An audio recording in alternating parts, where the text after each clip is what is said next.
Are you battling with weight loss? Can't keep those love handles at bay? Or can't you lose those extra few inches? You know, there are reasons why you can't just melt off body fat, but maybe you can. In this video, I'm going to explain you how you can melt off body fat like butter, with butter. Okay, let's start off by looking at how your body melts off its own fat. Our adipose tissue stores fat in the form of triglycerides. To melt fat off your body, you have to first quote-unquote release it. This happens by a process called lipolysis, which breaks down those triglycerides into glycerol and free fatty acids, or FFAs. Lipolysis gets triggered by hormones like glucagon, epinephrine, norepinephrine, ghrelin, growth hormone, testosterone, and cortisol. Glucagon is the counterpart of insulin that rises when our blood sugar levels are low. It makes the liver convert stored glycogen into glucose and increase free fatty acid utilization. The key hormone when it comes to body composition is insulin, which regulates the storage and distribution of nutrients. If it's constantly elevated,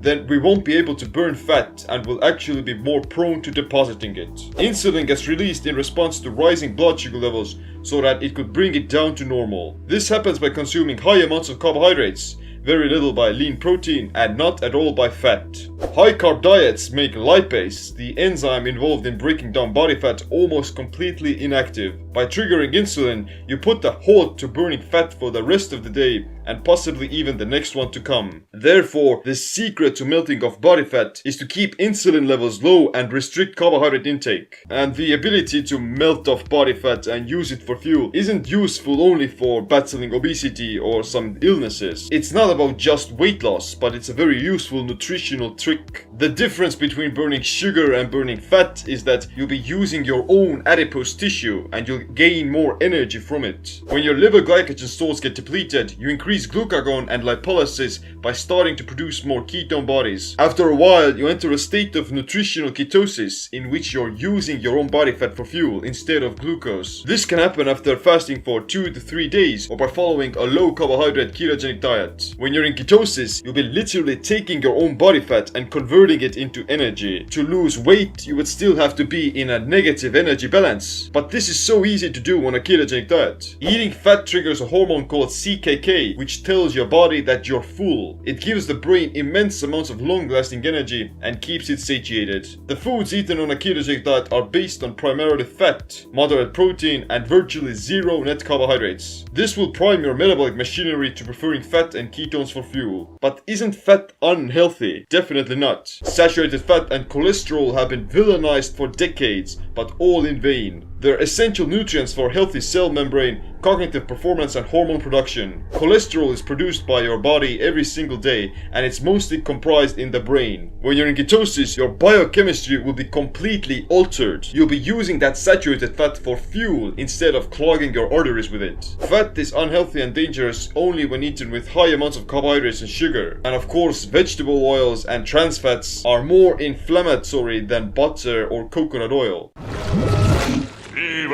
As you can remember, the hormones that trigger lipolysis are all dependent of the consumption of fat. The best testosterone boosting foods are high in cholesterol and fat, such as eggs, red meat, fish, and butter. Another satiety hormone is ghrelin, which won't get released in the presence of CKK. In 1 gram of fat there are 9 calories, whereas 1 gram of carbohydrates or protein has only 4, less than half the amount. So of course it's easy to presume that eating more fat makes you fat. But it's also easy to make false presumptions based on that. High carb, low fat diets with no fiber can lead to leptin resistance. You can eat copious amounts of sugar without even feeling like you've eaten something. The signal that you've received enough calories disappears into the void and gets silenced by your subconscious mind, whose motivations urge you to keep on eating because your brain is starving. Now, eat a tablespoon of salted butter or coconut oil and you won't get any cravings whatsoever. You'll light up your taste buds and feel amazing, but you won't enter this vicious cycle of wanting to get more and more.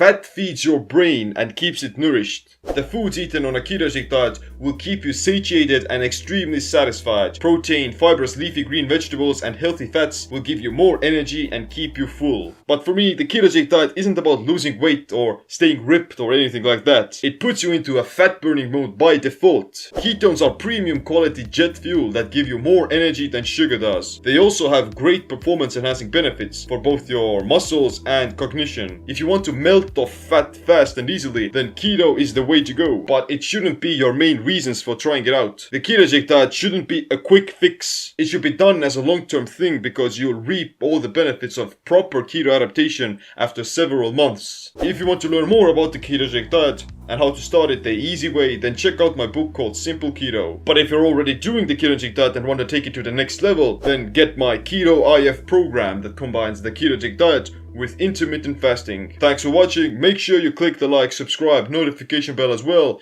My name is Seam. Stay burning fat. Stay empowered.